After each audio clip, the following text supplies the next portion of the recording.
Romo saya mau tanya. Tadi kan Romo mengenai perkawinan. Kebetulan saya perkawinannya beda agama sama suami saya. Suami saya agama Buddha.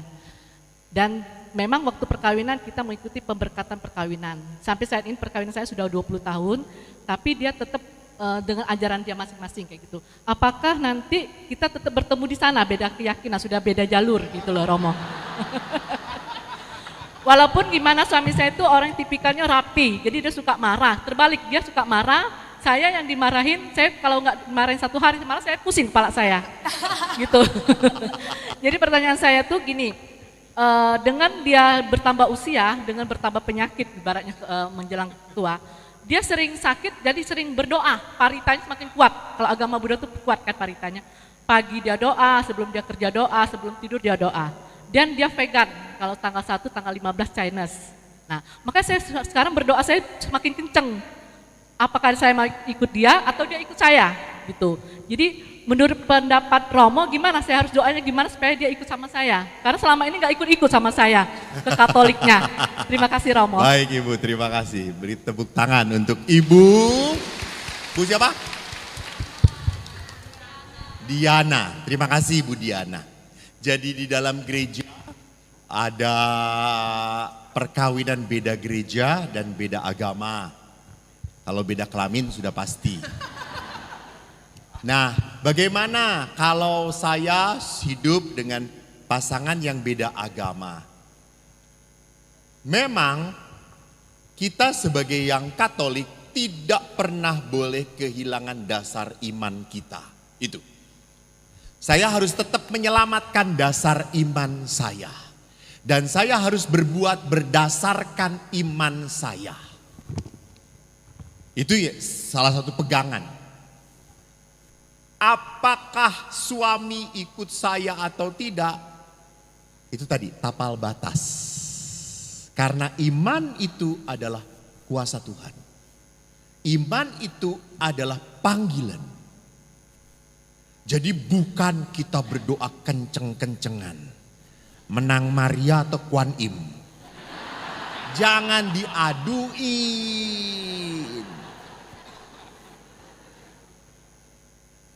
Jadi bukan diadu. Kalau mau beradu, beradulah dalam perbuatan baik. Sehingga apa, pasangan Anda bisa melihat, hebat ya pasangan saya. Dimarahin, gak balas marah, malah buat tanda salib. Dimarahin, jengkel, disakitin, dia malah tersenyum. Ditampar pipi kanan, malah dia sodorkan pipi kiri. Jadi biarkanlah orang melihat perbuatanmu yang baik dan memuliakan Bapamu yang di surga. Itu panggilan seorang Katolik. Maka sekali lagi harus tahu batas. Bahwa perubahan iman itu adalah karya Tuhan. Karya Tuhan. Saya hanya bisa memberi jalan. Jalannya bukan dengan memaksa. Ayo dong pindah agama, ayo dong. No, no, no, no, no. Show your faith. Tunjukkan imanmu lewat perbuatan kasih. Maka orang akan tergerak. Saya banyak melihat dan mendengarkan kesaksian. Banyak orang yang mau jadi Katolik melihat perbuatan orang Katolik yang murah hati. Yang penuh belas kasih dan pengampunan. Jadi ibu bersyukurlah punya pasangan berbeda iman. Bersyukurlah berjalan bersama sudah sekian puluh tahun. Kalau beliau sakit, suami sakit, inilah tadi. Aku akan setia dalam untung dan malang, sehat dan sakit. Jadi jangan punya beban kalau suami tetap Buddha. Semoga menjawab ibu. Terima kasih. Tuhan memberkati. Baik, terima kasih Romo Eko. Mungkin penanya kedua kami persilakan. Dan ya itu petugas mohon mic-nya ke depan. Di tolong bagian berdiri tengah. Bu, tolong berdiri Bu biar mudah. Nah, silakan menyebutkan nama dari paroki dan langsung menanyakan pertanyaannya. Ibu Susan dari katedral. Mau mengundang Romo saya sudah November. tahu. Makasih Romo. Ya. Jadi nggak perlu perkenalan lagi. Gak usah. Romo ya. Ya oke. Romo. Gak usah nanya juga. Boleh. Suaminya langsung buka masker. Romo WA saya tolong dijawab. Pertanyaan saya langsung ke poinnya Romo ya. Saya ingin tanya tentang hukum gereja tentang perkawinan. Boleh Mo? Boleh. Jadi kalau ada salah satu pihak suami istri ingin mengajukan perpisahan, ingin bercerai, itu secara kalau hukum pasti bisa ya Romo ya. Tapi secara hukum gereja Katolik apakah itu diperkenankan? Itu yang pertama. Hah? Oh ya udah Romo, oke Romo. Ya, Siap itu aja kasih. Romo. Makasih Romo, makasih. Baik, saya kenal dengan Bu Susan karena saya November akan datang lagi kemari ke katedral berbicara tentang pelayanan dan hidup iman.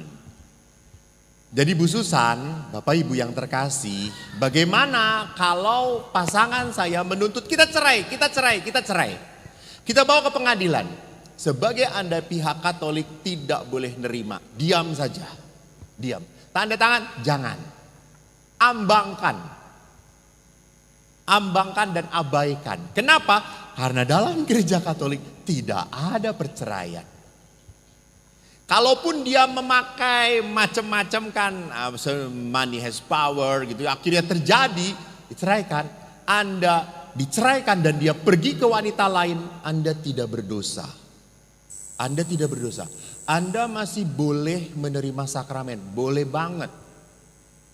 Selama Anda tidak punya keinginan untuk mencari pasangan lagi. Anda tidak perlu datang ke pastor paroki, mohon pastor perkawinan saya ini dibatalkan. Tidak perlu, biarkan saja. Tapi Anda tetap memegang status bahwa saya tetap menjadi istri dia. Dan dia suami saya. Walaupun dia tidak menafkahi saya, Tuhan yang akan menafkahi saya.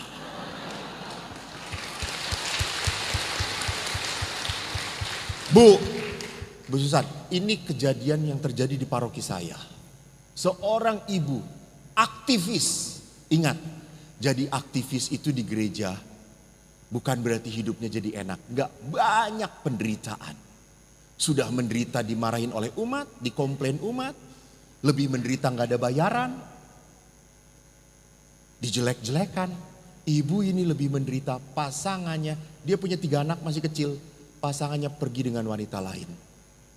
Dan ibu ini percis nanya, Romo masih boleh saya aktif? Boleh, kenapa tidak? Saya ditinggal pergi oleh suami. Itu bukan salah ibu. Dia yang pergi. Dan ibu itu berkata, apa? Romo, bagaimanapun dia suami saya tetap menganggap dia suami. Kalau dia kembali, saya tetap jadikan dia suami saya. Saya tidak mendidik anak saya untuk membenci ayahnya. Dan setelah 5 tahun, suami itu datang lagi dan sakit parah. Dan istrinya menerima suaminya. Apa kata teman-teman istrinya? Ya ampun ibu, tega banget. Goblok, bodoh, cewek tolol. Tega banget sih. Betul, teman-temannya percis ngomong seperti itu. Rupanya sama, orang Palembang ini. Wong Kito galo.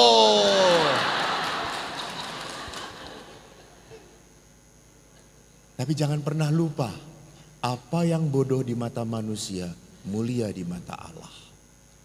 Dan ibu ini saya tanya, Bu, kok hebat bisa nerima lagi. Dan ibu itu ngomong, Romo, kalau saya ngelihat perasaan saya bunuh. Saya potong tuh burungnya, abisin. Saya jadikan pempek, bahan pempek. Biasanya kan ikan belida, ini burung belida, kata dia itu.